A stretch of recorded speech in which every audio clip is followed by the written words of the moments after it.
오늘은 여러분과 함께 고린도전서 2장 13절 이하의 말씀을 가지고 은혜를 나누겠습니다. 고린도전서 2장 13절을 우리가 다 읽겠습니다. 우리가 이것을 말하거니와 사람의 지혜의 가르친 말로 아니하고 오직 성령의 가르치신 것으로 하니 신령한 일은 신령한 것으로 분별하느니라. 우리가 이것을 말하거니와 하는데, 이것이란 하나님이 자기를 사랑한 자들을 위하여 예비하신 모든 것, 눈으로 보지 못하고 귀로 듣지 못하고 사람의 마음으로도 깨닫지 못한 이 깊은 진리를 우리가 하나님 말씀으로 증거하는 것을 말하는 것입니다. 여러분, 하나님께서 창세기부터 계시록까지 우리에게 주신 그 말씀의 높이와 넓이와 깊이는 사람의 두뇌로서 측량할 수가 없습니다. 어떻게 감히 하나님의 생각을 우리 사람들이 속속들이 알겠습니까? 사람의 사정은 사람 속에 있는 영이 알고 하나님 사정은 하나님 속에 계신 성령이 아시는데, 성령님의 도우심을 받지 않고는 하나님의 사정은 우리가 전혀 알 수 없습니다. 그렇기 때문에 우리가 이것을 말하거니와 사람의 지혜의 가르친 말로 아니하는 것은 하나님 없는 인본주의, 아담과 하와가 타락한 이후로 그를 통해서 태어난 인본주의적인 인간의 지혜로서는 하나님을 전혀 알지 못합니다. 왜냐하면 사람의 영은 하나님과 교통하는 기관입니다. 사람의 마음은 자아의식, 자기를 담아놓은 것입니다. 자아의식을 가지고 있죠.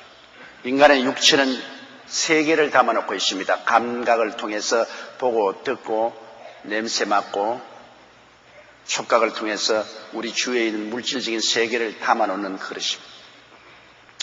그러므로 영은 오직 하나님과 교제하는 수단입니다. 영이 없이는 하나님과는 전혀 교제가 안 돼요. 하나님께서 말씀하기를 하나님은 영이시니 예배하는 자가 신령과 진정으로 예배할지라 했습니다. 오직 영만이 하나님과 교제하지 혼은 하나님과 교제가 안 됩니다. 혼은 이성을 통해서 자기 자신을 생각하는 것입니다. 육은 감각을 통해서 하는 것이기 때문에 감각적 세계 이외에는 전혀 알 수가 없어요. 그런데 인간이 영이 죽어버린 사람은 하나님과의 교제할 도리가 없습니다. 하나님의 영이신데 인간의 영이 죄로 말미암아 죽어버렸는데 하나님과 교통이 될 테겠어요? 전혀 안 되죠.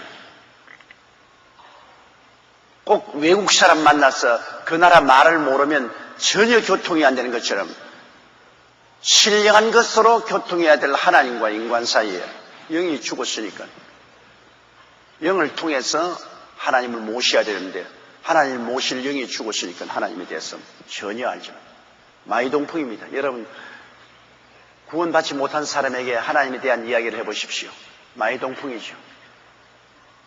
무슨 말을 하는지 전혀 알아듣지를 못합니다.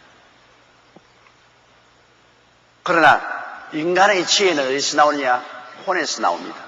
혼은 자기를 담아놓는 그릇입니다. 사람이 혼이 나가면 멍멍하잖아요. 그래. 대개 사람이 자아의식, 인본주의가 혼에서 나오는데 자아가 깨어져야 하나님께 항복을 하는데 대개 혼이 나야 자아가 깨어지거든. 혼이 안 나면 안 깨어져요. 혼 났다 뭐. 그럼 자기가 깨어지면 그때 하나님께로 나오면 그리스도를 모시게 되고 영이 살아나게 되죠. 근데 혼에서 나온 인본주의적인 지혜를 가지고는 영의 세계는 전혀 알지 못해요. 전혀 알지 못해요. 그리고 또 육이야 뭐 감각을 통해서 감각적 세계를 살기 때문에 전혀 알지 못하죠. 요사이 소위 과학자들이 침팬지가 인간하고 굉장히 가깝다고 그러는데 사실 맞아요.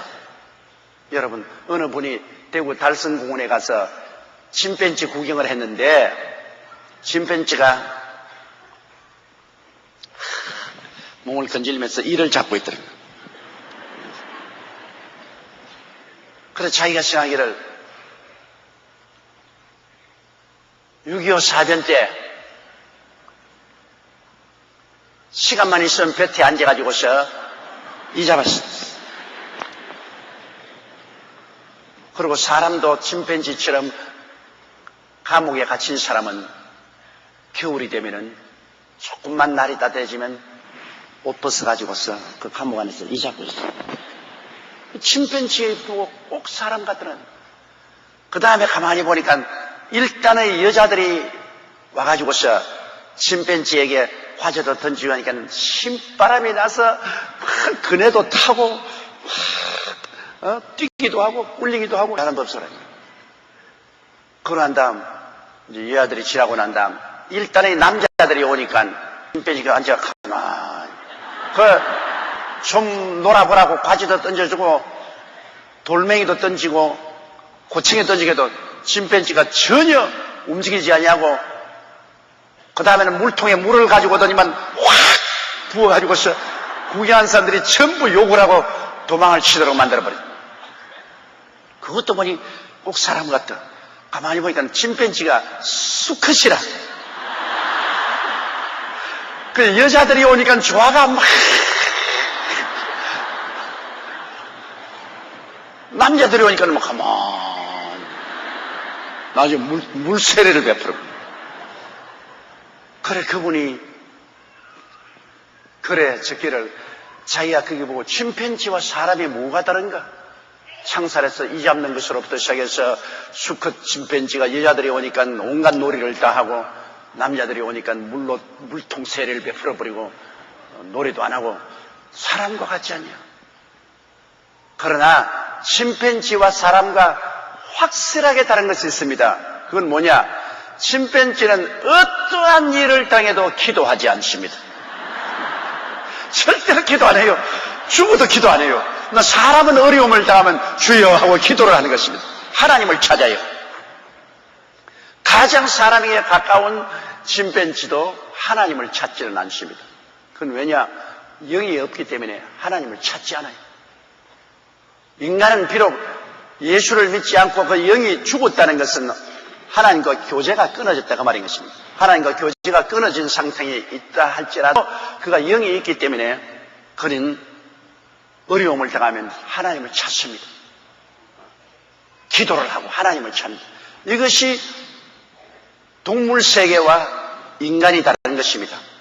동물 세계는 최고로 지성이 발달되었다는 침팬지도 절대로 하나님을 찾지 않고 기도를 하지 않습니다. 그러나 사람은 위기에 처하게 되면 하나님을 찾고 기도를 하게 됩니다. 이것이 사람은 하나님의 형상과 모양대로 지음받은 그 형상이 속에 있고 짐승은 그게 없다는 것입니다. 그걸 보아도 여러분, 짐승은 죽으면 흙으로 돌아가고 사람은 죽으면 영원하신 하나님께로 돌아가는 것이 마땅한 것입니다. 그런데 이 영이 하나님과 교통이 끊어진 사람은 인간의 인본주의적인 혼을 통해서 인간의 지혜로 아무리 보아도 하나님은 안 보이는 겁니다. 그렇기 때문에 요사이 여러분 학문적으로 하나님을 연구하는 그러한 사람들은 성경을 읽고 난 다음 성경을 하나의 문학 작품으로 생각합니다. 그래서 성경에 있는 모든 기적과 이사를 다 제껴버리고 성경을 하나의 역사책으로 그리고 노래책으로 이렇게 해석을 하니까 완전히 무신론적인 입장에서 성경을 난도질을 해버립니다. 소위 말하는 신신학이라는 것은, 현대신학이라는 것은 성경을 철학으로, 고고학으로, 그리고 화학으로 해석을 해서 완전히 성경에서 하나님은 배제해버리고 글자만 가지고서 해석합니다. 이래서 사람들의 마음속에 신앙을 작살을 내버립니다. 성경에는 여러분 도저히 인간의 지혜로서 깨달을 수 없는 하나님의 성령이 담겨져 있습니다. 성령이 이 성경에 담겨져 계시기 때문에 성령의 지혜로 말미암지 않고는 이 성경은 인간의 머리로 읽어서는 하나도 알지 못합니다. 흰 것은 종이요, 검은 것은 글이지 뭐 아무것도 모르고. 옛날 불광동에서 무당 할머니에게 예수 믿으라고 전도하고 성경을 주었더니만 며칠 만에 성경을 제게 가져와서 안 읽겠다고 그랬어요. 그러니까 잔소리가 너무 많아서 안 읽겠다고. 무슨 하나님이 이렇게 잔소리가 많으냐고. 그거 왜냐면 그는 성경이 거룩한 하나님의 성령의 음성인데 거듭나지 아니하고서 읽으니까 하나도 모르겠고 잔소리만 있단 말입니다. 그렇기 때문에 하나님 말씀은 예수 믿고 거듭나서 성령이 이 속에 들어와 있는 자만이 이해할 수가 있는 것입니다. 성령의 가르침을 통해서만이 성경을 깨달을 수 있지. 성령의 가르침이 아니고는 전혀 모릅니다. 이건 캄캄한 위에서 내려온 말씀이기 때문에 성령을 받지 않고는 위에서 내려온 말을 땅에서 있는 사람이 어떻게 합니까? 땅만 바라보고 있는 사람들이 위에서 내려온 말씀을 알 도리가 없죠. 우리가 이것을 말하거니와 사람의 지혜의 가르친 말로 아니하고 오직 성령의 가르친 것으로 하니. 성령의 가르침. 여러분, 하나님 말씀을 전가할 때 인간의 지혜의 가르친 말로서 아무리 하나님을 설명하려도 안 돼요. 설교도 인간의 지혜나 지식이나 총명으로 하나님 말씀을 준비해가지고서 아무리 가르쳐봤자 아무 감동도 없어요. 성령의 가르친 말씀으로 해야 되는 것입니다. 제가 40여 년이 넘도록 하나님 말씀을 전가하면서 가만히 체험한 것을 돌아보면 여러분, 설교할 때 하나님 성령이 가르친 말씀이 마음속에 부딪혀올 때가 굉장히 많습니다. 도저히 내가 상상도 아니하고 준비도 아니한 그러한 생각과 말이 설교할 때 정광석화와 같이 마음에 팍 하고 비춰옵니다. 이거는 사람의 가르친 말이 아닙니다. 성령의 가르친 말인 것입니다. 왜? 하나님이 그 순간에 성령으로 말미암아 하나님의 지혜와 총명과 모략과 재능과 지식을 부어주십니다. 그러면 성도들이 설교 말씀을 듣고 있다가 하나님이 날 보고 말씀하신다. 영혼에 탁 부딪히거든요. 야, 이것은 진리의 말씀이 내게 향한 말씀. 이 성령이 영적으로 살아난 사람들의 영혼 속에 친히 말씀하고 레마를 주실 때 그건 자기의 마음 속에 그것이 벼락이 때리듯이 부딪혀오는 것입니다. 이러므로 하늘나라의 복음 증거는 인간의 지혜로 할 것이 아닙니다. 인간의 철학이나 인간의 지식으로서 하나님 말씀을 전가할 것이 아닙니다. 하나님 말씀은 성령께 의지해서 성령이 주시는 말씀으로 지내야 됩니다. 그러기 위해서는 기도를 많이 해야 돼요. 기도를 많이 하냐고는 성령의 가르친 것을 어떻게 마음에 담고 갈 수 있습니까? 우리가 남이 목이 마른 사람에게 물을 마시게 하려면 병에다가 물을 가득히 담아야 마실 수 있어요. 우리 여러분 속에 성령으로 가득히 채워 넣어야 여러분이 기도할 때 말씀 전할 때 성령이 가르친 말씀으로 말하지 않습니까? 대개 기도를 많이 하지 않고 하면은 성령의 흐름이 없으니까 인간의 지혜로 말하게 되는 것입니다. 말씀을 증거할 때나 설교할 때 머리에서 나와서 입으로 나오는 요 말씀을 하게 됩니다. 실제로 성령이 주는 말씀은 뱃속에서 나와서 입으로 나오는 겁니다. 너희 뱃속에서 생수의 강이 넘치나리라. 기도를 많이 한 사람은 성령이 충만해서 복음을 증거할 때 뱃속에서 하나님의 말씀이 넘쳐나죠. 그러나 기도로 준비 안 할 때는 요 머릿속에서 목을 통해서 요렇게 나와요. 아주 거리가 짧아요. 요렇게 나와요. 그럼 설교하면 자기도 알아요. 여기에서 요렇게 나오고 있다. 그러나 기도를 많이 하면 뱃속에서 생수의 강이 넘쳐흐른다. 잘 알죠. 그런데 대개 성도들이 기도하는데 굉장히 괴로움을 느끼고 있습니다. 왜냐하면 어떤 분은 기도할 줄을 모르고 다른 분들은 기도가 하기 싫고 특별히 기도할 제목도 없고, 생활이 편안한 사람은 기도하려면 특별히 기도할 제목이 없어. 답답한 일이 있어야 막 매달리는데, 별로 뭐 답답한 것도 기도할 거 없으니까, 아이고 나중 하지 그거 뭐 잠이나 자고 텔레비나 보고 뭐 친구들 이야기나 하고, 기도에 별 취미가 없습니다. 왜? 별로 답답한 것이 없으니까. 또 그리고 답답한 일이 있어도 기도하려고 하면 입이 딱 들어붙어 가지고서 입술이 안 열리는 사람이 있습니다. 이런 사람도 곤란하잖아요. 여러분, 아무 답답한 일이 있어서 기도가 할 일이 없어도 기도는 해야 영혼이 살고 남에게 전도할 수 있잖아요. 기도를 해야 성령이 충만해지고 성령이 넘쳐서 성령으로 말씀할 수 있습니다. 그때는 어떻게 하느냐? 아무 별 기도할 제목이 없을 때 기도하는 방법은 주기도문을 여러분 하는 것입니다. 주기도문은 예수님이 이렇게 기도하라고 주님이 써준 기도문입니다. 사람이 써준 기도문이 아니에요.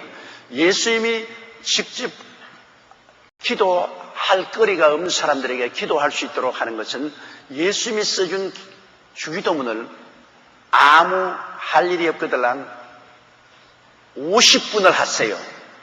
주기도문을 50분만 하면 마음이 탁 열려서 성령의 생수가 솟아오르기 시작하는 것입니다. 주기도문 50분 어떻게 합니까? 손가락, 손 한번 내보세요. 이렇게 10손가락 이렇게 해가지고서 한 번, 두 번, 세 번, 네 번, 다섯, 여섯, 일곱, 여덟, 아홉, 열 하거든. 요거 하나 탁 꼽고 그 다음 또 한 번, 두 번, 세 번, 네 번, 다섯, 여섯, 일곱, 여덟, 아홉, 열 두 번 꼽고 그렇게 하면 요거 다 꼽으면 50분이 돼요. 저는 항상 그렇게 기도합니다. 기도가 별 할 일이 없으면 손 딱 내가지고서 주기도문 하기 시작해요. 주기도문. 이래가 50분을 외우고 나면은 마음속에 생수가 솟아오르기 시작합니다.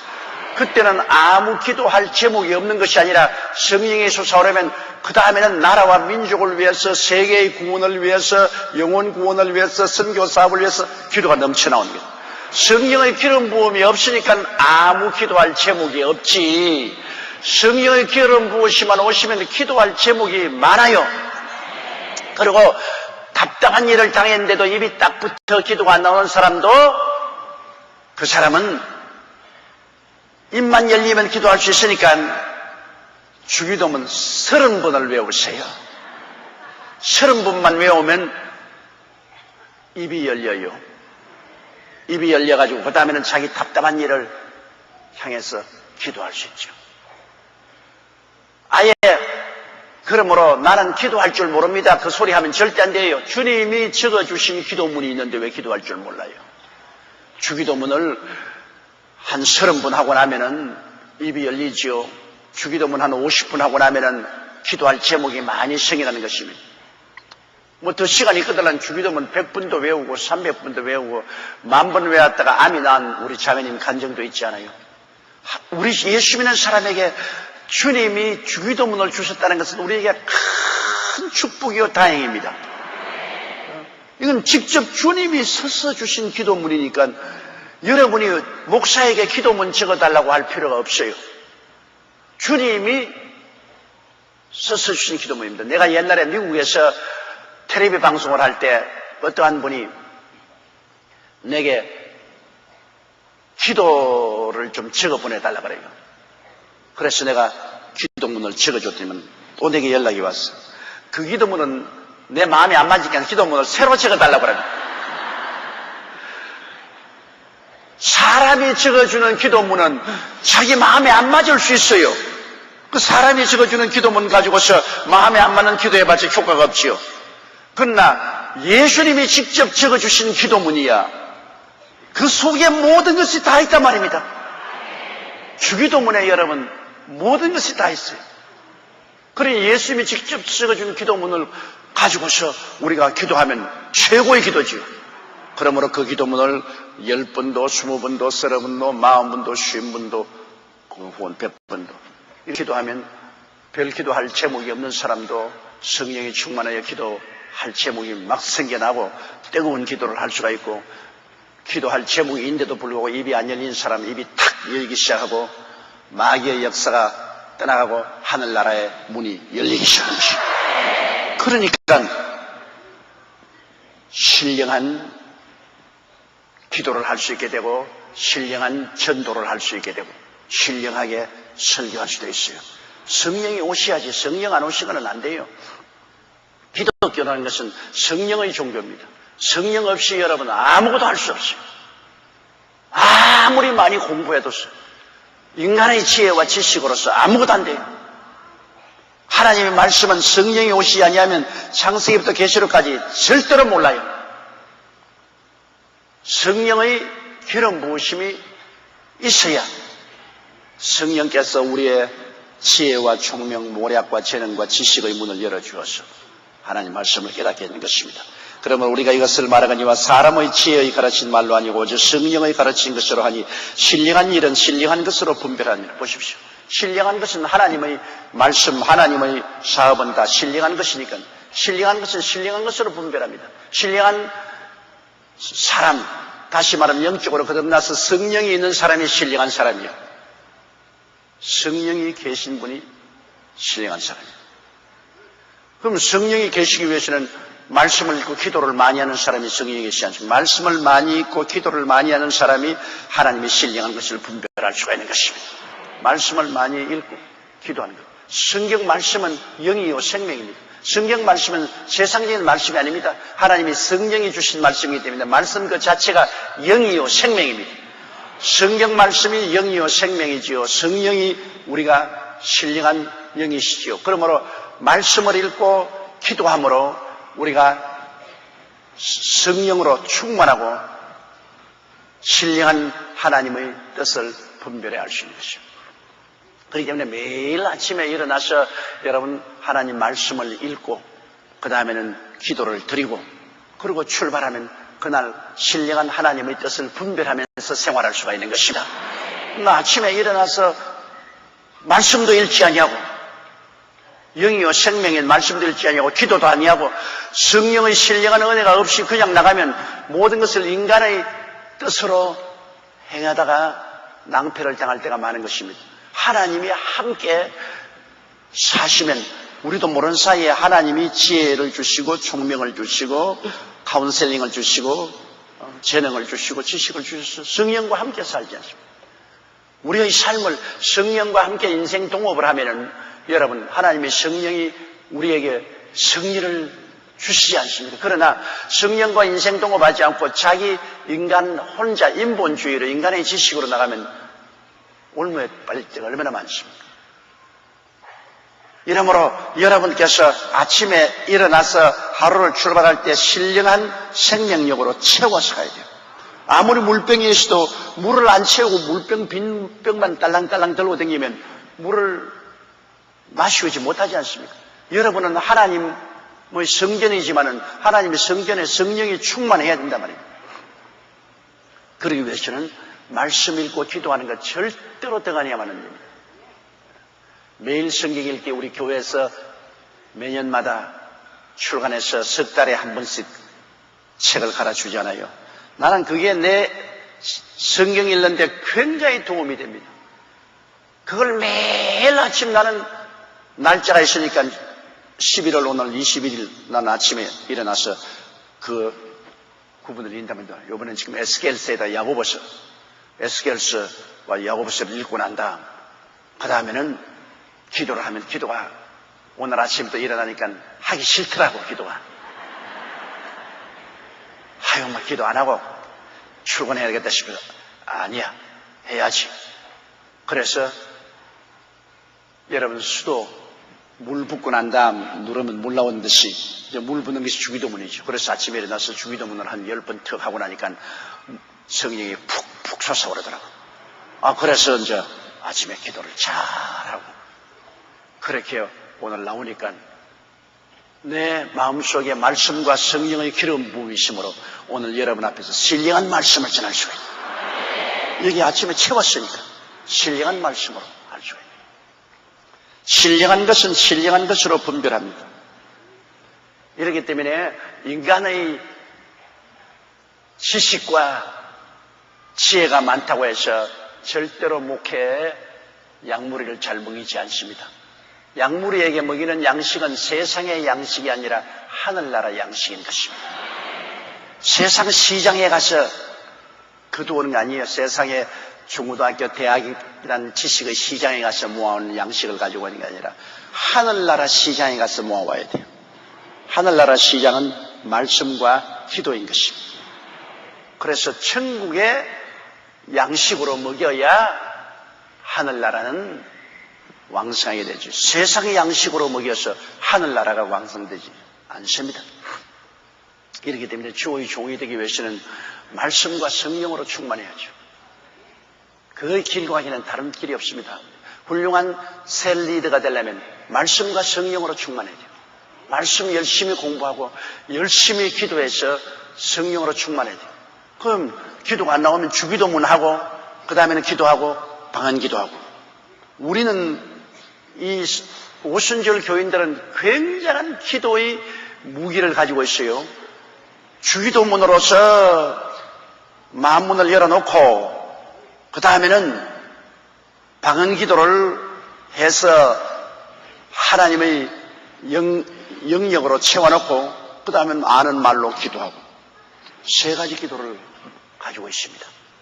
이 세 가지 기도를 하면은 기도가 놀라운 능력을 발휘하게 되는 것입니다. 주기도문, 그 다음 방언 기도, 그 다음에 일반 기도. 그저 하늘나라의 역사는 첫째도 기도요, 둘째도 기도요, 셋째도 기도인 것입니다.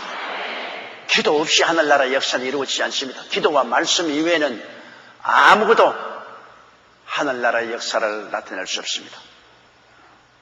우리가 하나님 말씀을 전거해도 인간의 지혜로 하지 말고 성령의 가르친 말로 하고 신령한 하늘나라의 세계는 우리가 신령한 성령으로 충만한 은혜를 가지고서 분별해서 알 수가 있는 것입니다. 14절요. 육에 속한 사람은 하나님의 성령의 일을 받지 아니하나니 저희에게는 미련하게 보이며 또 깨닫지도 못하나니 이런 일은 영적으로야 분별하니라. 육에 속한 사람은 영이 죽은 사람 말하는 것입니다. 영이 죽은 사람. 아담과 하와는 원래 에덴에서 지원받았을 때 그 영이 혼으로 더불어 육 속에 살았습니다. 그러므로 그 영이 자기 마음을 주장하고 그리고 육을 지배하고 살았습니다. 그러니까 딱 질서가 잡혔죠. 영은 하나님과 교통하고 그 하나님의 영광을 받아서 자기가 살고 혼은 자기니까 자기가 살고 육체를 다 지배했습니다. 그러나 영이 죽고 난 다음에 하나님과 교통이 끊어지니까 이제는 자기가 마음대로 합니다. 하나님 시키지 않고 자기라는 혼이 마음대로 하는데 혼이 마음대로 하다가 자기 마음대로 되나요? 육에게 종이 됩니다. 육신의 정욕, 안목의 정욕, 이상 자랑, 육신의 욕심의 주장이 되어서 그래서 인간은 자기 스스로 자기 주장도 하지 못하고 완전히 탐욕의 노예가 되어서 육신의 노예가 되어서 살게 된 것입니다. 그렇기 때문에 예수 믿고 난 다음에 우리가 이제 싸워야 되는 것은 우리의 육체를 죽이고 십자가에 죽이고 우리 혼을 굴복시켜서 우리 영을 따라가게끔 만드는 이러한 운동이 일어나야 되는 것입니다. 그 육체를 십자가에 못 박고 혼이 깨어져서 죽기 위해서는 크고 작은 혼이 나야 돼요. 크고 작게 혼이 안 나고는 절대로 깨어지지가 않아요. 그 예수 믿고 난 다음에 여러분 크고 작은 혼이 나서 회개하고 깨어지게 되는 것은 하나님의 큰 축복인 것입니다. 그래서 영이 죽어버리고 아예 육의 지배를 받는 사람은 하나님의 성령의 일은 받지 아니합니다. 왜? 성령의 일은 모르니까. 성령의 일은 전혀 모르니까 뭐 성령이 하시는 일은 받지도 아니하고 그리고 성령을 따라서 사는 영의 신령한 사람 보면 불쌍해 보여요. 아이고 예수쟁이들 저거 완전히 돌았어. 하나님이 어디 있으며 예수님이 어디 계시며 천당이 어디 있으며 지옥이 어디 있냐? 죽으면 그뿐인데 지금 왜 저런 어리석은 짓을 하느냐? 그들은 어리석게 보입니다. 육에 속한 사람은 하나님의 성령의 열을 받지 않으니 저에게는 미련하게 보이며 깨닫지도 못하는 이러한 일은 영적으로 여봅니다. 성령이 오셔서 신령하게 거듭나냐 깨달을 수 있는 진리를 못 깨닫죠. 내가 전에도 말했지만은 이제 천국 간 그 유명한 우리 한국에 태어난 세계적인 암학자였던 상복원 박사, 그분이 옛날 이붕시 주치의였는데 그분이 우리 교회에 나왔어요. 우리 교회에 나왔는데 예수를 믿으러 나온 게 아니라 의처증이 하도 심해가지고서 그 부인이 교회에 나오니까 부인 지키러 나왔단 말입니다. 와, 의처증이란 그렇게 무서워요. 자기 부인을 한시도 자유를 주지 않습니다. 그런데 그분은 세계적인 학자인데도 불구하고 의처증이 걸렸어요. 그래가지고서 지금도 내 눈에 선해요.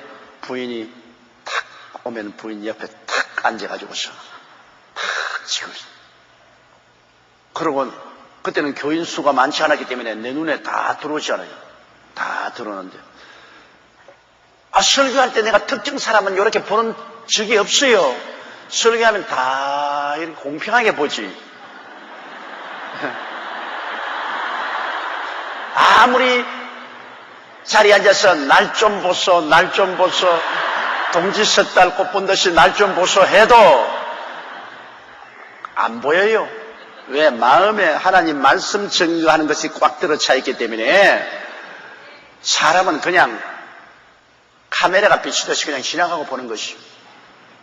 그런데 그 양반 마침 내 사무실에 와서 왜 우리 마누라 쳐다봤어? 참 기가 막혔어. 당신은 우리 마누라를 설교할 때 딱 쳐다보니까 이상하지 않냐 말이야. 당신은 우리 마누라하고 막 친하면 나 가만 안 줘? 이런 소리를 하는 사람입니다. 그러니 그렇게 세계적인 학자가 그런 소리 하니 무식하게 짝이 없는 사람같이 보입니다. 그러면서 그가 1년 동안 우리 교회 나오면서 날 보고 하는 말이 늘 아유 당신 참 내가 밑에서 쳐다보니 당신 이마가 번쩍번쩍하고 눈에 총기가 있어 번쩍번쩍한데 바보는 아닌데 영 바보 같은 소리를 하고 있더라. 내가 쳐다보니까 난 대학 교수로서 많은 학생들을 가르치는 사람인데 당신 분이 바보 아니야. 바보 아니고 지성도 있는 사람이 강단에서 설교하는 거 보면 영 바보 같은 소리를 하는데 내가 마음에 당신 분이 불쌍한 생각이 난다고. 이렇게 바보 같은 소리를 해서 사람들을 속여서 밥벌이를 해먹느냐.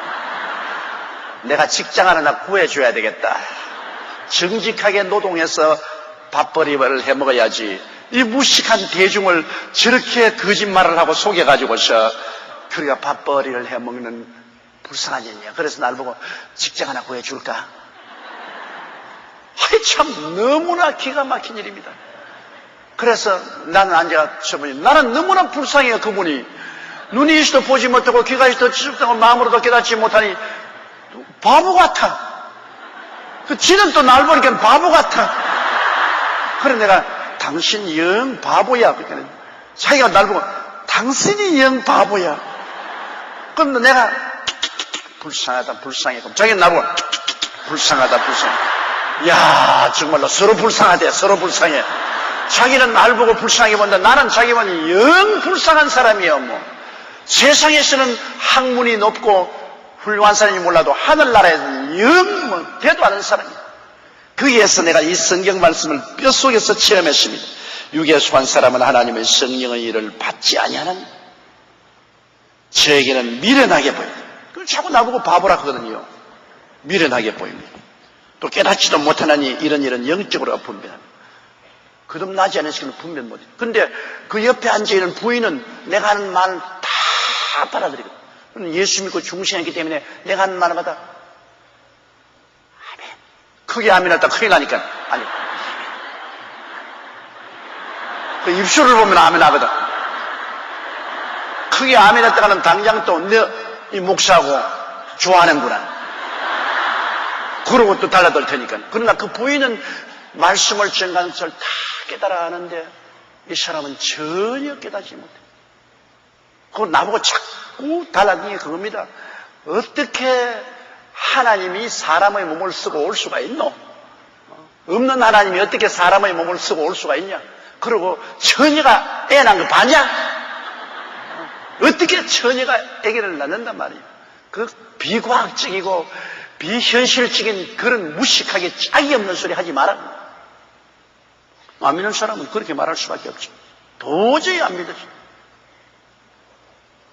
그러나 우리 믿는 사람은 하나님이 계시고 하나님이 죽은 자를 살리시고 없는 것도 있게 하시는데 뭐 하나님 아들 예수님께서 동정녀를 통해서 성령의 능력으로 잉태되고 구주로 태어나는 건 못 믿을 게 어디 있어요. 그보다 더한 것도 믿을 수가 있는데 하나님이 하시는 일을 못 믿을 게 어디 있어요. 그런 사람이 1년 이후에는 깨어졌어요. 별 돌이 있나요? 마누라 지킨다고 매주일마다 와서 앉아있으니까 듣고 싶든 안 듣고 싶든 말씀을 자꾸 들으니까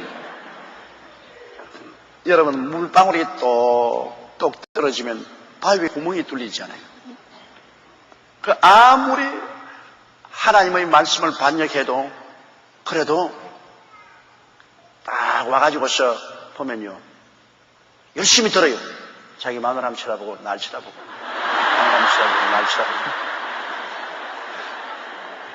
그러지만 1년 후 12월 20일 크리스마스 날에 울기 시작하더라고. 울더라고요. 설교할 때 손승을 내서 자꾸 울더라고. 그래서 나는 부부싸움 한 줄 알았어요.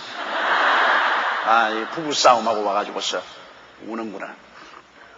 예배 마치고 난 다음 와서 조 목사 나 병 들었어.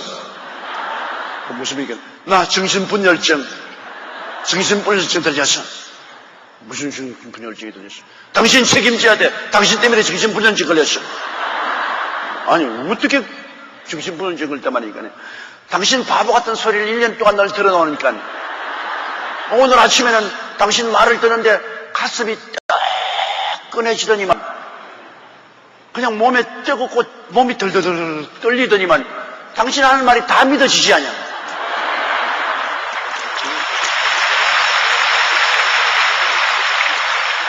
내 머리에는 하나도 안 믿는 바보 같은 소리를 내 마음은 믿어지는 거 보니까 이건 정신분열증의 의학적인 정성이 그렇다는 겁니다. 머리는 안 믿으면서 속으로는 자꾸 믿는 거인 정신분열증이 걸렸다. 그 당신 말 듣다가 내가 정신분열증이 걸렸어. 그 우리는 왜 우니까 아유 당신이 말하는데 자꾸 울음이 나오지 않아. 울음이. 그래서 참 좋은 병 걸렸다. 당신 이 병 걸려야 천당 가지. 이 병 안 걸리면 천당 못 간다. 이제 그 마음에 뜨끈하고 믿어지는 것이 뭐냐? 성령이 오셔서 당신을 중생시킨 것이다. 하늘나라의 생기가 들어온 것이다. 이제 머리는 다시 개조해라. 고쳐라. 하나님 말씀을 읽고 고쳐라. 당신 고치는 이 약은 신약과 구약이다. 성경 신약도 먹고 구약도 먹으면 당신 낫는다. 그래서 그분이 성경을 읽기 시작해서 하루는 추운 겨울날 내가 난로를 쬐고 이런데 한 2시쯤 내 사무실에 학교 와서 강의 마치고 들어오는데 막 씩씩하고 화를 내서 왔어요. 왜 화내냐? 너무 새끼들 다 때려 죽여버려. 너무 새끼들. 그래서 아니 예수 믿는 사람이 사람을 때려 죽이면 어떻게 되냐? 글쎄 말이야. 오늘 내가 점심시간에 교수들하고 앉아가지고서 예수 믿으라 하니까 날 보고 전부 손가락질로 웃지 않느냐 말이야. 당신 같은 이학 박사가 어디 세상에 그런 무식한 소리냐. 이 새끼들 아무것도 모르는 게 병신 같은 것들이 말이지. 나를 보고서 웃지 않아요. 나를 보고서 나를 바보라고. 그래서 내가 참 개구리 올챙이 시절 모른다 하더니 당신은 날 보고 얼마나 바보라 그랬어. 근데 그 사람들도 성령 안 받았기 때문에 그렇게 말할 수밖에 없지 않냐. 그러니까 그렇게 때려 죽이지 말고 기도를 많이 해가지고서 그들도 성령을 모시고 예수를 구주로 믿을 수 있도록 그렇게 도와주라고. 나중에 그분 우리 교회 집사도 되고 아주 예수 잘 믿다가 미국으로 건너가서 미국 대학에서 강의하다가 세상을 떴어요. 참 내가 그분을 통해서 배운 것이 참 많습니다. 그것은 아무리 세상에서 공부를 많이 하고 지식이 많아도 성령이 오시지 아니하면 하늘나라는 전혀 백지라는 것을 그 사람을 통해서 내가 확실히 깨닫게 되었어요. 그냥 막무가내도 그럴 수가 없어요. 완전히 하나님 말씀을 배척하는데요, 그 부인하는데 말할 수 없어요. 그 성경 말씀이 꼭 버티더라고요. 나를 보고 자꾸 바보라 하는데 말이지. 나도 바보도 똑똑하진 않죠. 바보 비슷하지요. 그러나 하나님 말씀을 아는 데는 바보가 아니라 말입니다. 그럴 정도의 바보는 아닌데 나를 보고 자꾸 바보라고. 그런데 나는 그 사람 볼 때 완전히 바보로 보이더라고요. 이건 하나님 말씀에 대해서 전혀 이해하고 아무리 설명해도 모르는 완전한 바보야. 세상에서 아무리 지혜가 있어도 이렇게 바볼 수가 있는가. 그러니 여러분, 구원받는 것이 얼마나 중요합니까? 구원받는 것은 종교적인 것이 아닙니다. 학문적으로 가르치는 거 아닙니다. 가르쳐가지고서 성경 믿나요? 지식은 얻을 수 있어도 믿음은 안 생겨요. 믿음은 예수 그리스도를 구주로 모시고 성령의 역사가 와야 믿어져요. 이것은 하늘나라의 지혜요, 하늘나라의 지식이죠. 세상 지혜나 세상 지식이 아니기 때문에 확실하게 구원받은 사람과 구원받지 않은 사람이 밤과 낮처럼 분별이 됩니다. 구원받은 사람은 예수를 구주로 모시고 하나님 말씀을 깨닫지 못하더라도 하나님 말씀으로 믿는 것입니다. 믿음이 하늘로부터 선물로 주어진 것입니다. 안 믿는 사람은 믿음이 안 주어져요. 그들이 성경을 공격하기 위해서 공헌을 하려는지 몰라도 믿음은 안 주어져요. 안 믿어져요? 여러분 믿어지지요? 그게 구원받은 증거입니다. 그게 성령께서 오신 증거예요. 구원받고 성령이 오시기 때문에 하나님 말씀이 믿어지는 거예요. 안 그러면 안 믿어지는 거예요. 절대로 안 믿어지는 거예요. 15절요. 신령한 자는 모든 것을 판단하나 자기는 아무에게도 판단을 받지 않느니라.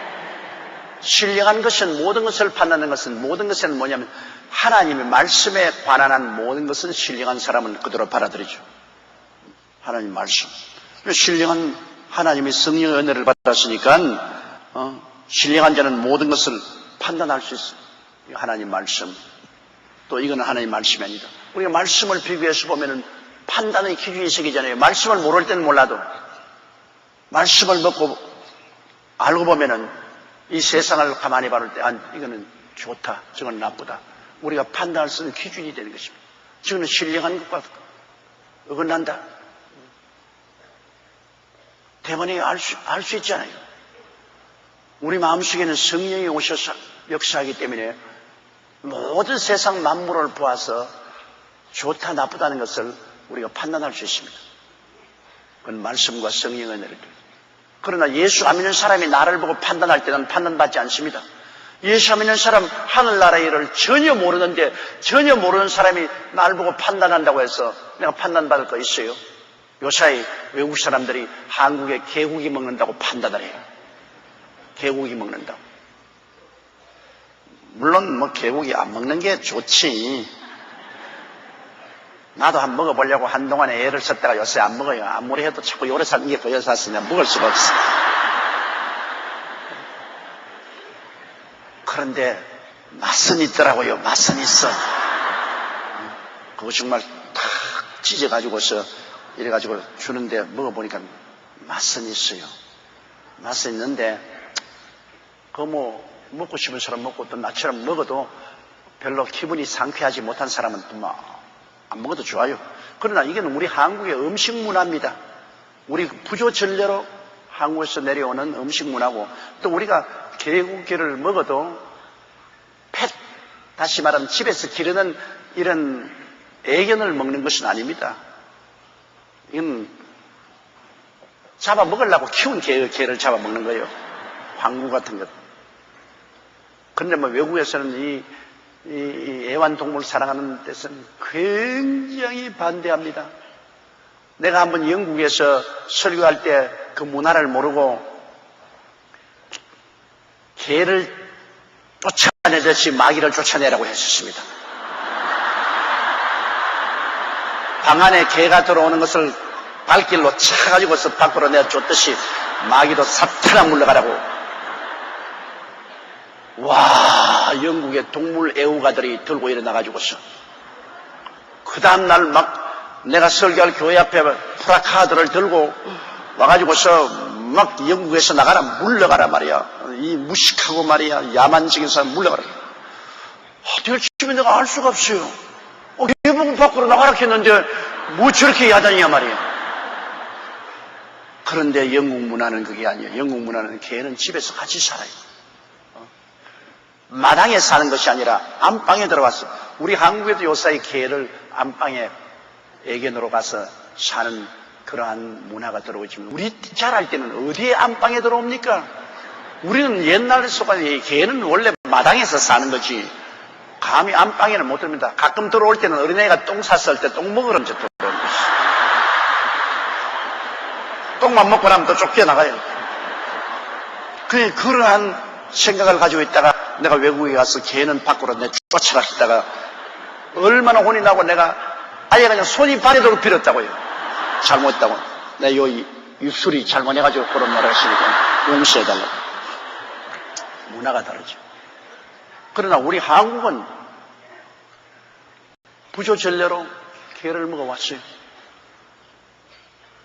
그러면 외국 사람들이 이건 무자비한이라고 하는데 그러면 왜 호라파나 미국 사람들은 말을 잡아먹습니까? 나 늘 그 말합니다.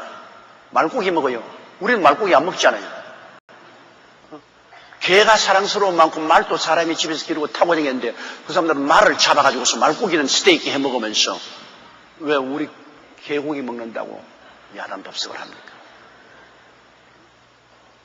그리고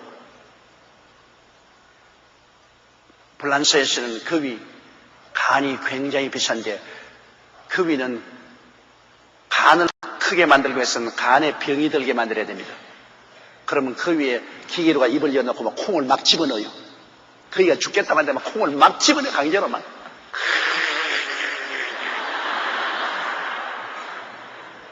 그래가 막 이 거위 뱃속에 그냥 콩이 너무 많이 들어가지고서 그것이 간병증을 일으켜요. 간이 부어오르게 돼가지고서 간이 커지면 그 거위 목을 싹 틀어 잡아가지고서 간을 뽑아내가 먹는데 그거는 얼마나 무자비한 일입니까?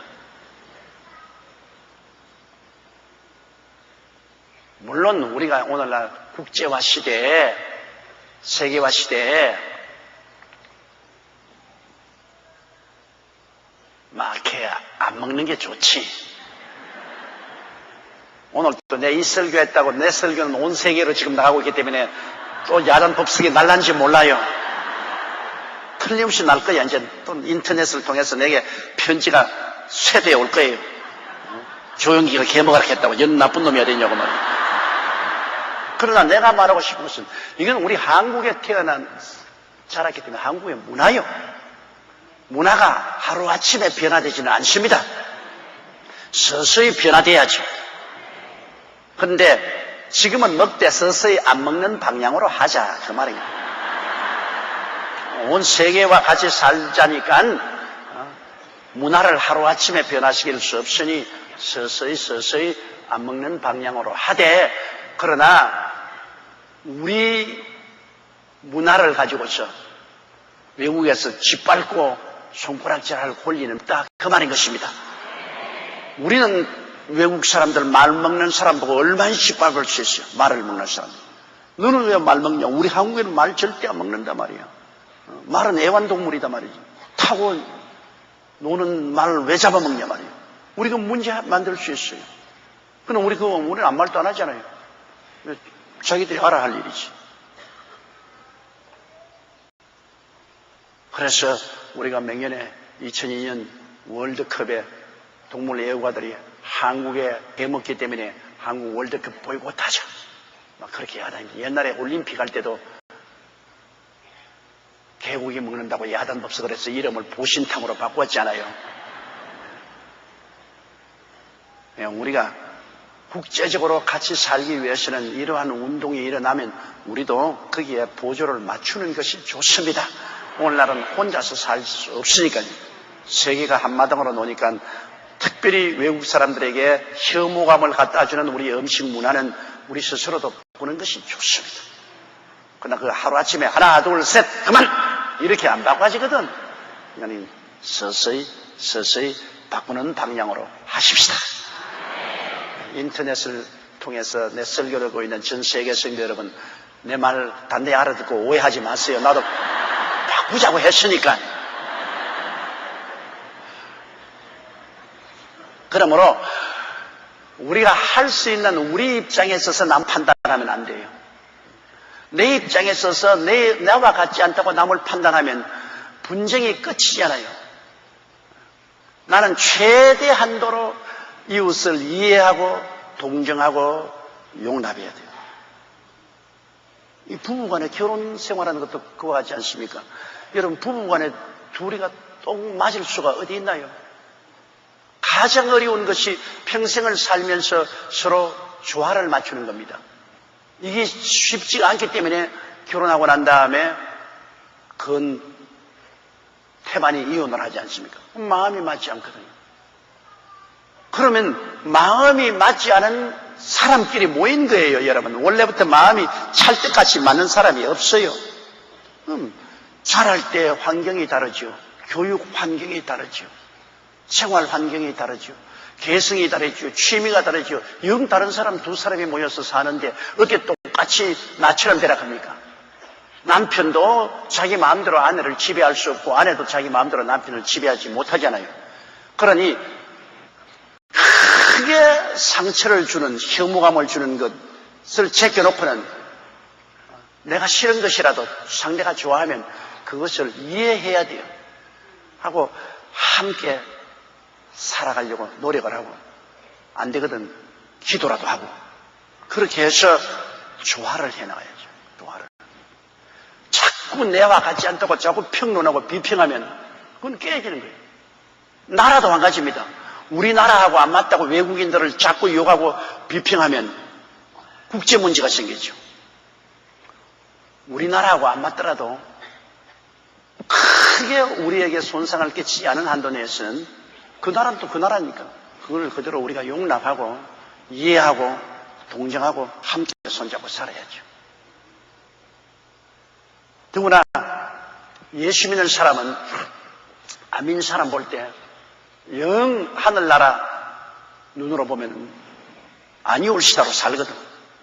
그렇다고 해서 막 모조리 막 안 믿는 사람 보고 이 사탄아, 지옥 갈 사람아, 이렇게 하면 같이 못 살죠. 우리 셀리더 한 사람이 그렇게 한 것처럼 밤중에 우리 집에 전화가 떼르르 왔어요.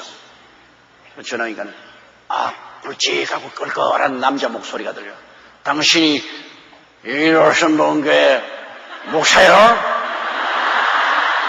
그래서 예, 그렇습니다만 왜 그렇습니까?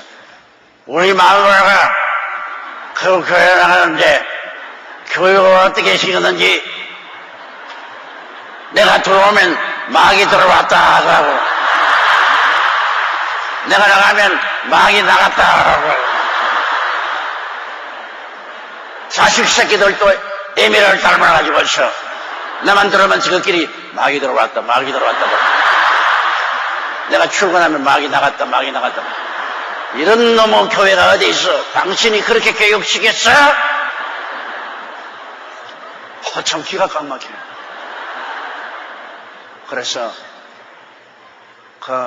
당신 부인이 우리 교회 나간 줄 아는데 어디 전화를 좀 바꿔주세요. 그래서 우리 교회 그때 구역장이라고 그래요. 그래서 구역장님 어떻게 말을 했기에 오늘 남편이 한 잔 먹고 나에게 저렇게까지 호통을 치냐고. 그러니까 부인이 남편이 곁에 있으면 큰 소리 못하고 목사님 내가 다 잘못했습니다. 내가 잘못했습니다. 그래 내가 당신만 듣고 계세요. 당신이 말한 것이 잘못된 말은 아닙니다. 마귀는 마귀지 뭐 마귀가 천사냐. 예수님도 베드로 보고 사탄아 물러가라 했으니까 공중에 권세한 마귀가 들어있으니까 마귀는 마귀인데 마귀 보고 마귀라고 정면에 대놓고 말하면 좋아하지 않지 않아요.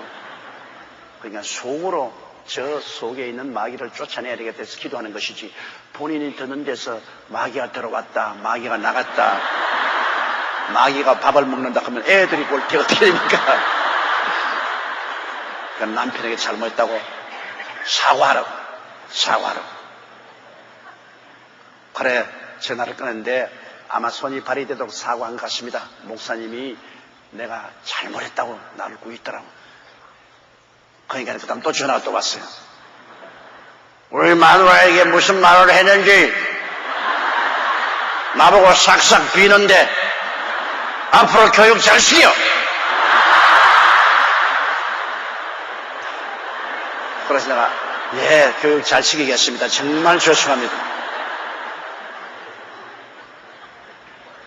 그런데 여러분, 우리 예수 믿는 사람이 안 믿는 사람을 그냥 무조건 하고 마귀라고 평론하면 안 돼요. 예수를 안 믿었으니 마귀의 영향권 하에 들어있지요. 그러나 우리가 정상적으로 같은 인간으로서 살아야지, 사람을 보고 지금 마다 이렇게 생각해서 그 말만 해도 싹 물러가라. 그러면 안 되지. 또 안 믿는 사람은, 예수 믿는 사람을 바보로 취급해서 자꾸 평론하면 안 되죠. 안 믿는 사람 뭐 지 자식 지금 바보같이 말이야 주일날 교회에 앉아있고 혓빠지게 버린 돈 11조 내놓고 그러고 난 다음 확 손을 들고 야단하고 지금 완전히 지금 미쳤다고 또 이렇게 평론해서도 안 되는 겁니다. 그러므로 우리 예수 믿는 사람은 성령으로 보니까 우리가 성령으로 다 판단하고, 안 믿는 사람이 미쳤다 하나 걸쳤다 하나 그 판단은 내가 속으로 깊이 받아들일 필요가 없어요. 판단받을 필요가 없어요. 우리는 하나님 말씀 가르치는 대로 우리는 마음속으로 판단하죠. 사탄은 사탄인가 보다 판단하지만은 입으로 내놓을 필요는 없어요. 그러나 예수 안 믿는 사람이 또 우리 보고서 저건 바보 천치들이다, 저거는 광신자다 그런다고 해서 그 판단을 받고 내가 억울하다고 울고 불고 뛰고 날뛸 필요도 없어요. 나는 예수를 믿고 하나님을 섬기면서 내 갈 길 가면 되는 겁니다. 하늘나라와 하늘 의를 구하면서 칭찬하는 사람도 좋고 또 비평하는 사람도 또 끌어안고 기도해주고 그냥 가는 거예요. 그러나 우리 속으로는 우리가 다 알고 있죠. 우리는 성령으로 말미암아 우리가 어디를 가는지 알잖아요. 천당 가는 거 알고 있고, 우리가 세상과 타협 못하는 거 알고 있잖아요. 우리는 그거 다 판단하지 않아요. 그러나 세상이 우리를 판단하는 것은 우리가 판단받을 필요가 없죠. 우리 믿는 신앙에 관해서 비평과 평론할 때 판단받을 필요가 없죠. 어제도 어느 글을 읽고 보니까 어느 분이 굉장히 신랄하게 교회를 판단했습니다. 더구나 대교회를 가진 목사에 대해서 판단을 했는데 날 보고 하는 소리 같아 보니까 교회를 돈을 들여서 크게 지어가 수만 명 모아놓고 그 교인들이 와가지고서 기도한다고 정신없이 지붕이 날아가듯이 고함을 치고 전부 병신들로 만들어 놓았다고.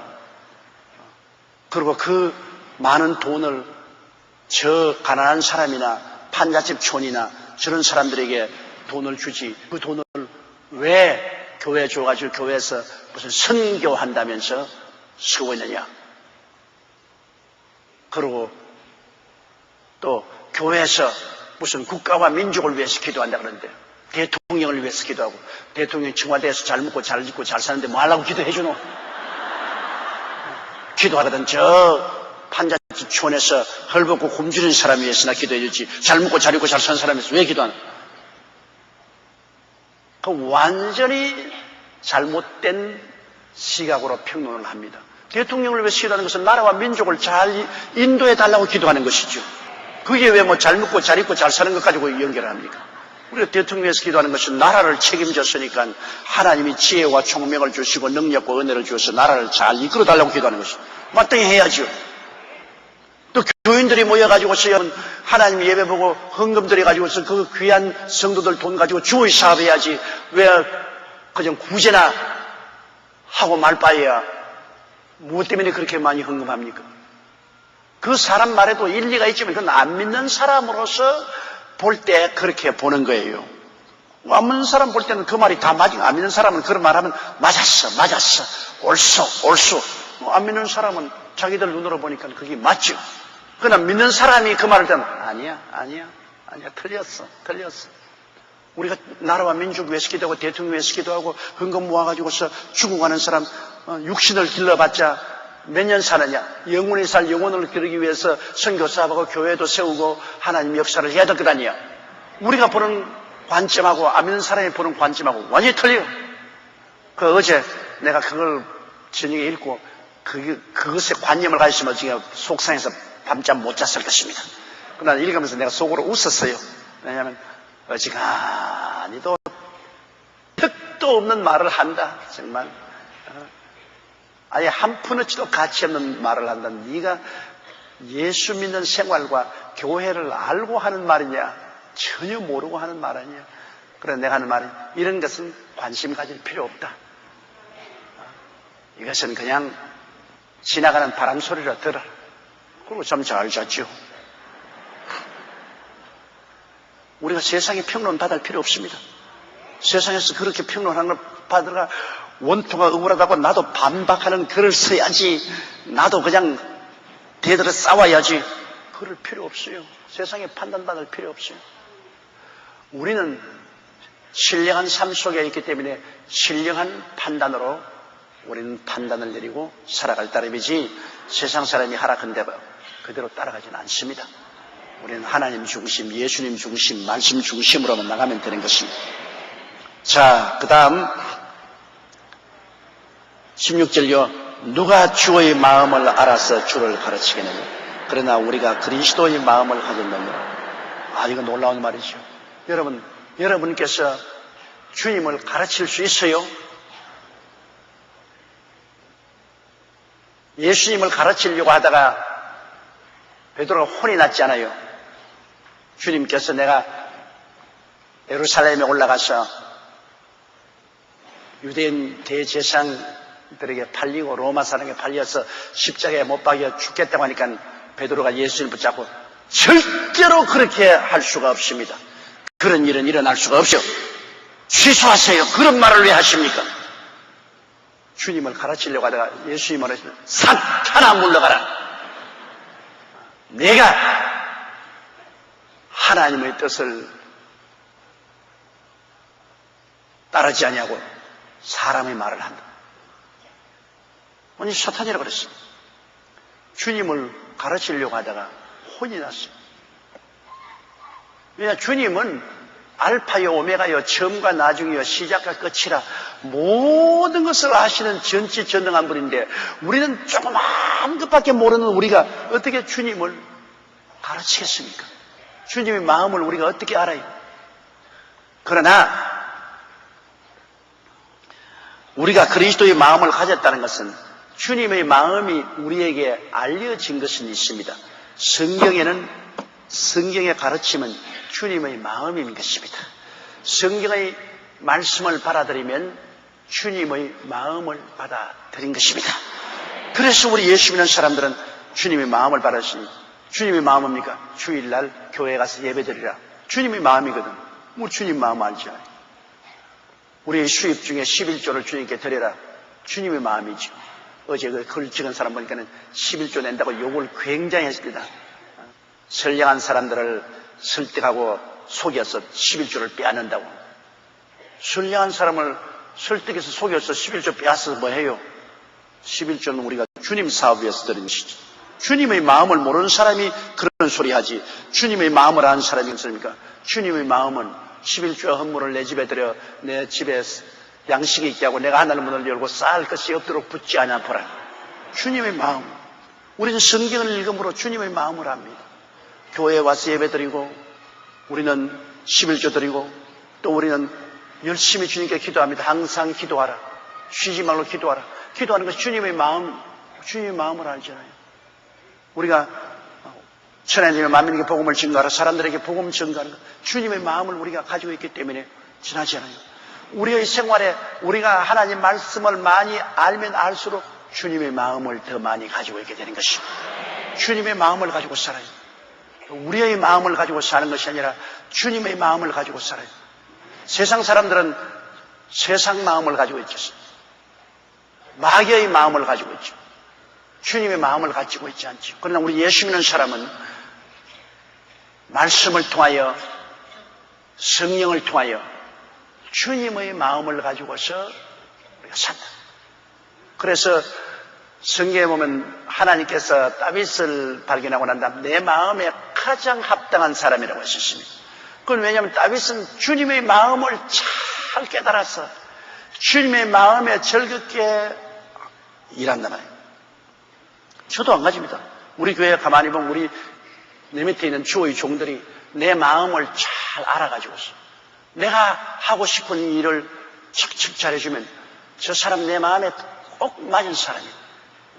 내가 원하는 내 마음을 알아가지고 내 마음을 가지고서 일을 해주니까 내 입에 혀가. 그러나 얼토당통에 지 마음대로 말하면 내 마음하고는 전혀 안 맞아요. 저 사람은 말이야 내 밑에서 일하면서 내 마음하고는 전혀 다른 일을 하고 있다. 내 마음과 부딪히고 안 되니까 저 사람은 내 곁을 떠나는 것이 좋겠다. 그렇잖아요.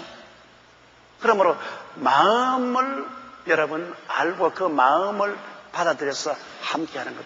이것이 놀라운 일이 아니겠습니까? 바로 우리 예수 믿는 사람은 그리스도의 마음을 가진 사람들이 것입니다. 마음을 조금 가진 사람이나 많이 가진 사람이나 다 차별이 있지만 너희 중에 이 마음을 품으라. 곧 그리스도 예수의 마음이라고 말한 것입니다. 예수님의 마음을 우리가 품을 수 있습니다. 말씀을 통하여 성령을 통하여 그리스도의 가르침을 받아들이면 예수님의 마음을 가진 사람이 되는 것입니다. 자, 3장 1절요.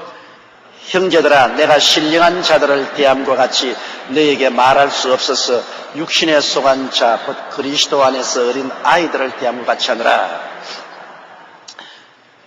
이 성경은 사람을 분별할 때 육의 사람, 이거는 전적으로 영이 죽은 사람, 성령이 하나도 없는 사람은 육의 사람입니다. 그 다음에는 육신의 사람이 있습니다. 육신의 사람은 예수 믿고 성령이 와 있어도 아직도 세상이 많이 들어와 있어요. 그래서 세상과 신앙을 막 섞어서 사는 사람, 한 발은 세상에 두고 한 발은 하늘나라에 두고 사는 사람은 육신의 사람이에요. 육의 사람은 완전히 성령이 없고 마귀의 자식으로서 지옥 가는 사람이고, 육신의 사람은 구원은 받기는 받았으되 성령이 그 속에 있기는 하되 아직까지 세상에 인연을 끊지 못하고 이 세상에 한 발자국 두고 하늘나라에 한 발자국 두고 사는 사람은 육신의 사람입니다. 당연히 주님 중심에 서서 성령으로 말미암아 사는 사람은 신령한 사람인 것입니다. 그런데 신령한 사람이 많으면 많을수록 교회는 왕성해지고 강해지지만은 육신의 사람이 많으면 이것은 세상에 한 발자국 놓고 교회에 한 발자국을 놓기 때문에 세상도 세상대로 살지 못하고 교회도 교회대로 살지 못하고 중간에서 고통을 당합니다. 이것은 마치 여러분 우리 옛날 시골에 보면 돌담을 쳐놓고 돌담 안에 감나무가 있는데 감이 돌담 밖으로 감나무가 가지가 일어나 있어 감이 달리면요. 그 가지는 보면 껍데기가 다 벗겨져 있어요. 왜?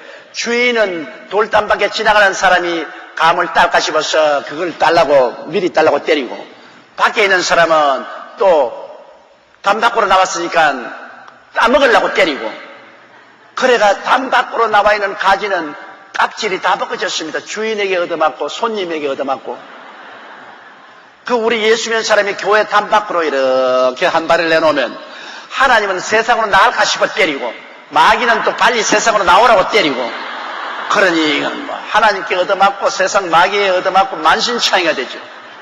아예 담 밖으로 나가려면 확 나가버리든지 들어오려면 확 들어오든지 걸쳐 있으면 아주 고통을 당해요. 걸쳐 있는 사람이 육신의 사람이에요. 그래서 형제들아 내가 신령한 자들을 대한 것이 너에게 말할 수 없어서 하는 것은 고린도 교인들이 차지도 아니하고 더웁지도 아니한 신앙을 가지고 있는 것입니다. 성령으로 충만하여 주님 중심으로 딱 선 사람도 아니고 그렇다고 해서 육의 사람이 되어서 세상으로 확 나가버린 사람도 아니고 차지도 아니하고 덥지도 아니하고 안 믿는 것도 아니고 믿는 것도 아니고 교회에 소속한 것 같기도 하면서 또 안 소속한 사람 같기도 하고 내가 옛날에 서대문에서 보니까 한 사람이 아주 비단 보따리에 성경을 꼭 비단 보에 싸서 왔어. 보에 싸가지고 와가지고서 교회 안에 와서는 그 보를 이렇게 열어가지고서 성경을 펼치고. 그래서 내가, 야, 이분 참 굉장히 성경을 존중하는구나. 그래서 내가 만났어. 야, 어찌 교회 올 때마다 이 비단보에 이 성경을 사서 오셔서 이게 풀고 또 예배가 갈 때는 비단보로 사서 이렇게 하니까, 목사님, 아직까지도 믿음이 시원찮아서 성경을 들고 다니기가 부끄러웠어요. 이 보자기를 사면은 안 보이잖아요. 그래서 보자기를 사서 가지고 와서 예 보고, 그 다음에 또 갈 때는 보자기를 사서 이거 들고 또 나가서 또 극장에 가야 되지 않아요. 근데 성경 들고 내가 극장에 못 들어가지 않아요. 그래서 보자기를 사서 극장에도 들어가고, 그리고 또 친구들 만나서 술집도 가고. 그렇습니다, 막. 그래서 내가 그 소리를 듣고 너무나 깜짝 놀라서, 그럼 성경은 가지고 오지 말라고 그렇게 사서 들고 다니니까 옆을 보니, 이 마누라가 내가 성경 안 달고 살 수 없게 만들어, 살 수 없게. 자꾸 잔소리를 하기 때문에 할 수 없이 내가 성경 안 가지고 오고 싶지만 마누라 기쁘게 하기 위해서 보따리에 사가지고 들고 다닙니다. 그런 사람이 육신의 사람입니다. 안 믿는 건 아니에요.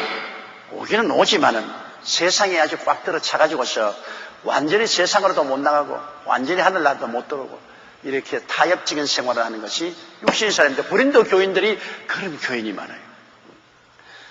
성령으로 태어나서 성령 충만으로 살지 않냐고, 뭐 부끄럼 없이 예수 믿는 사람으로서 부끄럼 없이 그렇게 살지 못하고 세상과 교회와 중간에서 타협해서 사는 그런 사람. 이건 마치 어른이 되지 못하고 어린아이와 같습니다. 어린아이들은 뭡니까? 어린아이들은 오줌도 싸고 똥도 싸지 않습니다. 그렇다고 해서 어린아이가 사람이 아니진 않아요. 우리 집안 식구로 태어났지만은, 그러나 아직까지 온전한 장성하지 못하기 때문에 오줌도 싸고 똥도 삽니다. 그렇다고 해서 우리 집안 식구 아닌 건 아니거든요. 그러나 부모는 어떻게 생각합니까? 오줌을 싸고 똥을 쌀 때 오줌을 치고 똥을 치면서 빨리 자라기를 바랍니다. 이놈이 빨리 자라가지고서 이제는 똥 오줌 가리고 자기 앞길을 가려서 살기를 부모님들이 늘 원하지 않아요. 장성하기를 원합니다. 그냥 어린애기로 남아있기를 원하지. 하나님은 바로 그것이 하나님의 뜻입니다, 여러분. 우리가 예수 믿고 난 다음에 그냥 세상 것 다 가지고 들어와서 교회 왔었어요. 영적으로 똥오줌 사요. 그런 주님께서는 어찌하는지 그 똥오줌 치워주시면서 영적으로 빨리 자라기를 원하는, 하나님이 오시는 것은 예수 믿고 자라기를 원하는 것입니다. 자라야 돼요. 장성한 분량으로 자라야 돼요. 안 자라는 신자를 보면 하나님께서 굉장히 괴로워합니다. 안 자라는 자식을 둔 부모가 얼마나 괴로워하는 것처럼 하나님도 우리가 신앙에 자라지 못해서 예수 믿는 사람으로서 자기 몫을 다하지 못할 때 굉장히 하나님은 안타까워하고 슬퍼하시는 것입니다. 고린도 교인들이 신령한 자들과 대함같이 말할 수 없어 육신에 속한 그리스도 안에서 어린아이들을 대함같이 한다고. 2절에요. 내가 너희를 젖으로 먹이고 밥으로 아니하였노니 이는 너희가 감당치 못하였음이거니와 지금도 못하네요. 어린아이들은 위가 약하기 때문에 밥을 먹였다가는 큰일 나잖아요. 나는 지금도 눈에 선해요. 옛날에 시골에 가면, 옛날에 시골에는 양추질 하는 게 그거 없지 않아요. 1년 360일도 양추질 하기 때문에 입이 누렇게 돼 있죠. 옆에서 이야기하면 구린내가 확 입에서 납니다. 그런데 이제 어린아이들은 옛날에 어릴 때 시골에서 먹을 것이 없잖아요. 그래서 여름이면 감이나 무슨 과일도 있고 강냉이나 이런 게 있으면 그 입으로 엄마가 씹어가지고서 그 입에 막 약주일 따놓고 막 그런데 그걸 씹어가지고서 쳐다보고 어린아이에게 내어주면 그걸 줬다고 받아먹어요. 어린아이가 받아먹고 또 저거 달라고. 난 장성 왔을 때였으니까, 내가 초등학교 다닐 때니까 그거 보고 막 꾸역질이 나서 견딜 수가 없어요. 그런데 또 금방지게 자기 아들 애도 아닌데 할머니도 와가지고서 자기 먹던 거 씹어가지고서 내가 너무 애에게 먹여줘요. 그러면 그걸 또 줬다고 받아서 싱글벙글하게 먹어요. 그 어린애입니다. 어린애. 어른은 그렇지 않아요. 어른은 자기 먹을 거 딱 골라서 먹죠. 이 신앙이 어리면은 어느 곳을 받아면 2단에 가서도 아멘, 3단에 가서도 아멘, 어디 기도실에 가서도 아멘. 막 그래서 그냥 받아 먹고 난 다음 어떻게 합니까? 설사를 하는데 교회에 와서 막 온갖 설사를 다 하는 겁니다. 그 어린아이 때는 여러분 딱 부모 밑에서 올바르게 젖을 먹어야지 댕기면서 이렇게 남이 씹어서 주는 것 막 얻어먹고 하면 큰일 나요. 예수 믿고 난 다음에 막 아무 교회나 돌아다니고 막 아무 집회나 돌아다니고 산기도로 어디로 다니는 것 굉장히 위험합니다. 부모는 자기 자식이니까 얘는 아직까지 밥을 못 먹어요. 얘는 젖 먹어야 돼요.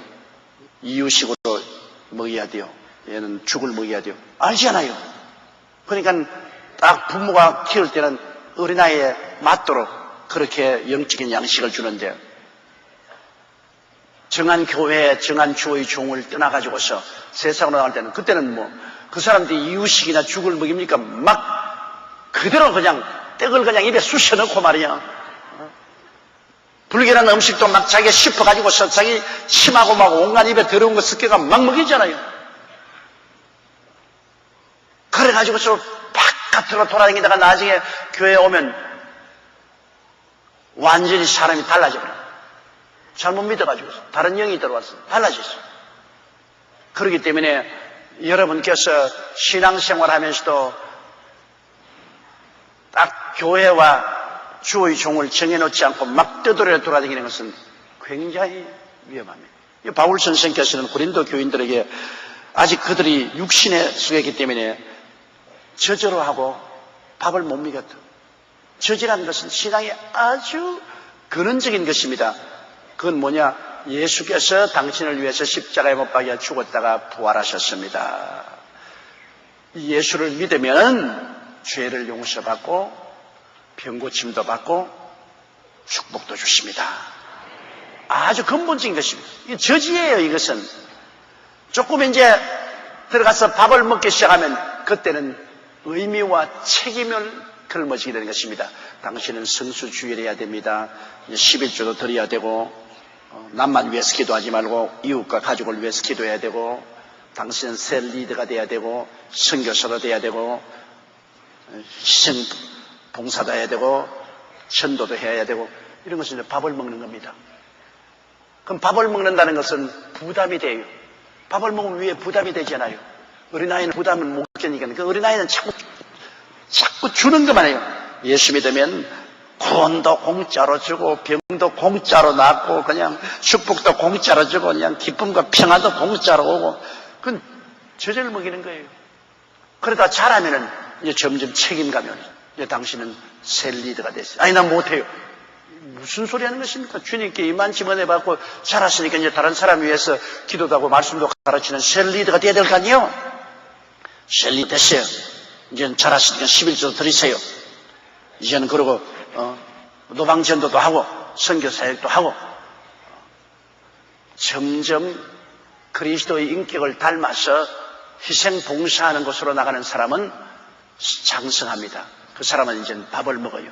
말씀의 깊이와 그리고 어려운 의무와 책임감을 걸머지는 말씀도 능히 받아 먹어요. 그러나 어린아이 때는 그거 못합니다.